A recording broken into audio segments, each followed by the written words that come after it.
بسم الله الرحمن الرحيم. اهلا بيكم طلابنا حبايبنا بناتي وولادي سنه اولى اعدادي.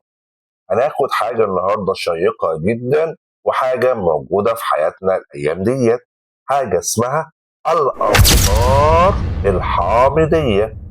يعني ايه يا مستر امطار حامضيه؟ يلا بينا يا صديقي بقى نعرف ازاي الامطار الحامضيه دي بتتكون. اكيد لها سبب. مع التقدم الصناعي زاد استخدام الوقود الحفري. طب الوقود الحفري زي مين يا صديقي؟ زي البترول والفحم. طيب البترول والفحم ده بيجي من ايه؟ من السيارات والمصانع ومحطات توليد الكهرباء. طب الحاجات دي كلها عوادمها بينتج عنها ايه؟ بينتج عنها اكاسيد حامضيه. يبقى الوقود الحفري لما بيتحرق الحاجات دي بينتج عنه اكاسيد حامضيه. ومن اشهر الاكاسيد الحامضيه نوعين مهمين جدا. اول نوع اسمه ثاني اكسيد النيتروجين NO2، والنوع الثاني ثاني اكسيد الكبريت SO2. طيب لما تتصاعد الاكاسيد الحامضيه دي خلاص هيحصل لها ايه؟ هتلاقي في الطبقات الهواء العليا بخار ميه. بخار ميه يعني H2O، بس في حاله ايه؟ غازيه. طب بخار الميه ده هيحصل في ايه؟ هتدوب فيه الاكاسيد الحامضيه وتتحول من اكاسيد حامضيه الى امطار حامضيه مكونا سحب.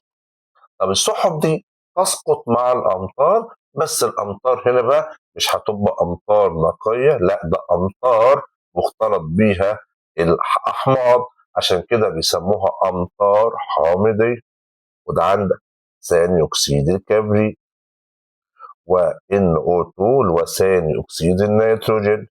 الاثنين دولت ناتجين منين؟ والله دولت ناتجين من عوادم السيارات والمصانع، محطات توليد الكهرباء.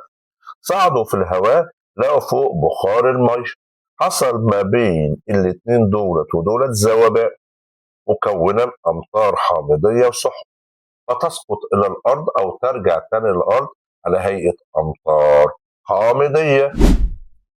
والرسمة دي يا صديقي أو الصورة دي هتوضح لنا إزاي بتتكون الأمطار الحامضية. عندنا النهر أو البحر ده طلع منه تبخر المية. تمام؟ تمام يا مستر. عندنا المصانع والمحطات دي كلها طالع منها ثاني اكسيد الكبريت، وعندنا ثاني اكسيد النيتروجين. لما تصاعدوا فوق كان مين مستنيهم؟ كان مستنيهم بخار الماء.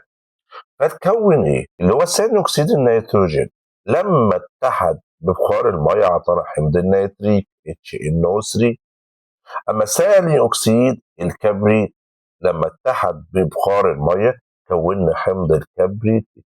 يبقى عندي حمض النيتريك وحمض الكبريتيك سقطوا مع الماء على هيئة أمطار حامضية، وشايفين النبات وشايفين الشجر بيمتص الأمطار الحامضية دي.